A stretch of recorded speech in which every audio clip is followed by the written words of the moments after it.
बोलो जयकारा। बोल मेरे श्री गुरु महाराज की जय।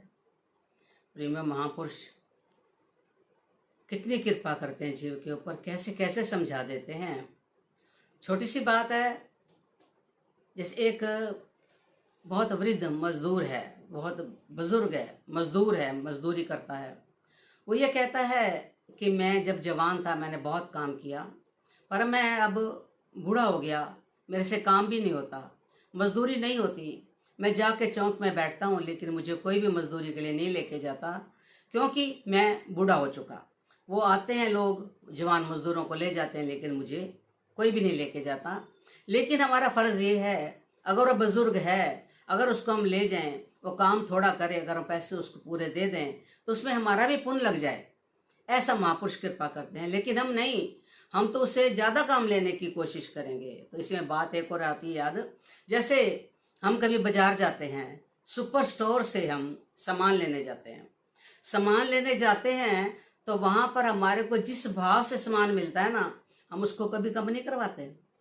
जितने पैसे वो देते हैं, लगाते हैं, उतना बिल हम दे करके आते हैं। अगर कोई गरीब व्यक्ति अपने सिर पे टोकरा उठा करके, और उसके पास साइकिल भी नहीं है क्योंकि उसने घर चलाना है, इतने पैसे नहीं कि वो साइकिल लेकर के कुछ काम कर सके, वो सिर पे टोकरा लेकर के केले बेचने जब आता है तो पूछते हैं कि क्या भाव है, तो कहता है 100 रुपये दर्जन। हम उसको रट लगा देंगे, ना हम तो 80 रुपये लेंगे।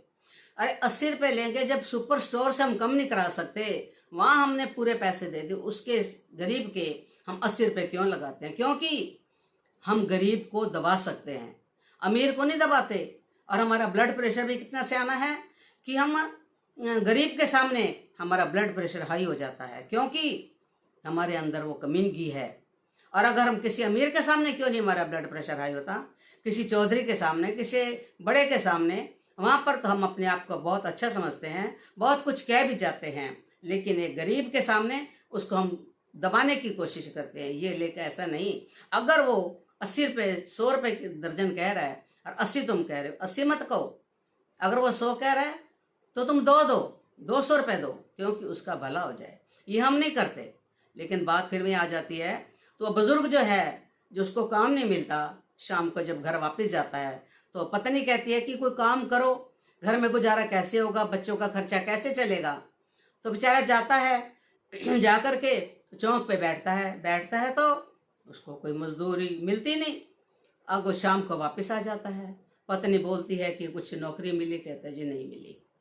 अब कैसे गुजारा होगा? कहते फिर कल जाता हूँ। अगले दिन फिर जाता है मजदूरी करने के लिए, लेकिन आज वो सारा दिन बैठा रहता है।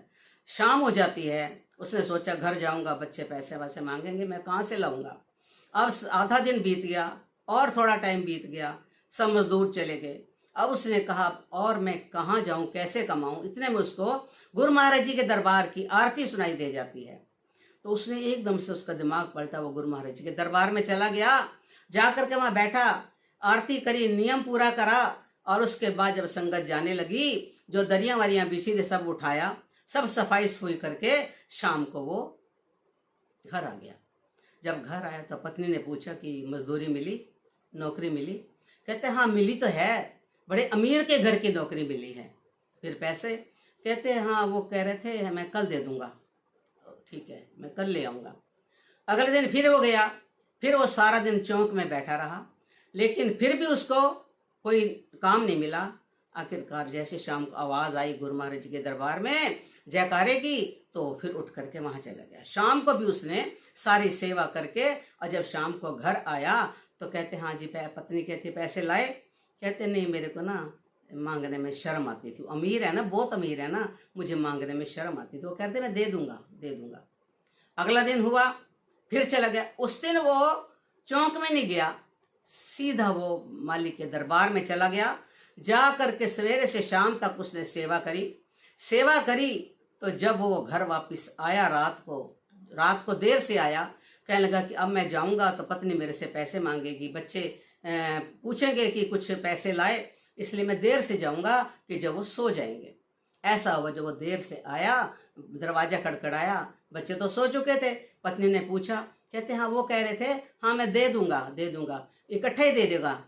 तो ठीक है, पत्नी कहती है, अगले दिन कहती, अगर आज नौकरी में पैसे ना मिले उसकी नौकरी छोड़ देना, क्योंकि पैसे तो मिलते नहीं, जहां आप नौकरी करते हैं उसकी नौकरी छोड़ देना। बेचारा गया, अगले दिन जा करके सारा दिन वहां बैठा रहा और दरबार में जाकर फरियाद करी कि मुझे तो कहते हैं कि उसकी नौकरी छोड़ देना, अगर मैं तेरी नौकरी छोड़ दूंगा तो मैं कहाँ जाऊंगा।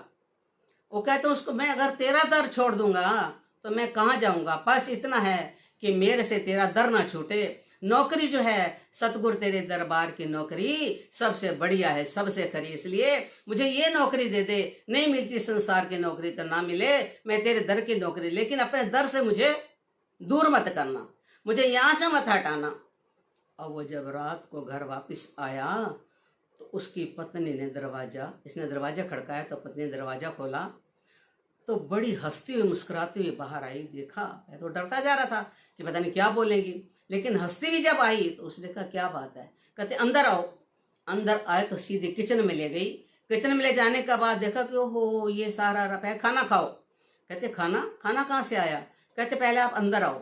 अंदर आके जब किचन में लेके गई, क्या देखा, सारी किचन राशन से भरी पड़ी है, चावल हैं, दाल है, अनाज है, सारा सामान भरा पड़ा है। कहते ये कहाँ से आया, कहते अभी आप अंदर आओ। अंदर कमरे में लेके गई, कहते ये देखो, कहते ये सारा सामान, ये क्या है, देखो ये आपके कपड़े, मेरे कपड़े, बच्चों के कपड़े, और ऐसी थैलियां वहां पड़ी देखी जिसमें सोने के सिक्के भी थे। लेकिन ये कौन आया था देने के लिए, कहते हैं उन्होंने एक आया था कोई व्यक्ति, उन्होंने कहा कि जहां तेरा पति नौकरी करता है ना, उस अमीर ने ये सामान भेजा है, उस अमीर ने ये सारा सामान भेजा है, और उनको कह देना ये जो है ना मजदूरी देने में कुछ लेट हो गए हैं। और उसने जब मेरे को देने लगा था मुझे कहा था तुम पर्दे में हो जाओ। मैं एक तरफ हो गई, सारा सामान रख के चल गए और ये कह के गए कि उनसे ये कह देना कि मजदूरी देने में लेट हो गए हैं, आइंदा से मजदूरी देने में लेट नहीं होंगे। उसको कहना जहाँ नौकरी करता है वहां करे, ये मजदूरी आगे के लिए लेट नहीं। कहने का भाव क्या है प्रेमियों, उनके आंखों में आंसू आ गए कि ये जिस दरबार में मैं जाता हूँ उस दुनिया की नौकरी करने से सच्चे दरबार की नौकरी जो मैंने करी, मालिक ने मेरा कितना घर भर दिया। इसलिए मालिक किसी की मजदूरी नहीं रखते। हम डर जाते हैं कि हम ये कर रहे हैं, वो कर रहे हैं, हमारे को मालिक कुछ नहीं दे रहे। बहुत कुछ देते हैं पर वो दिखाते नहीं हैं। सबको देते हैं लेकिन झोली भरी दिखती है, नजर नहीं आता।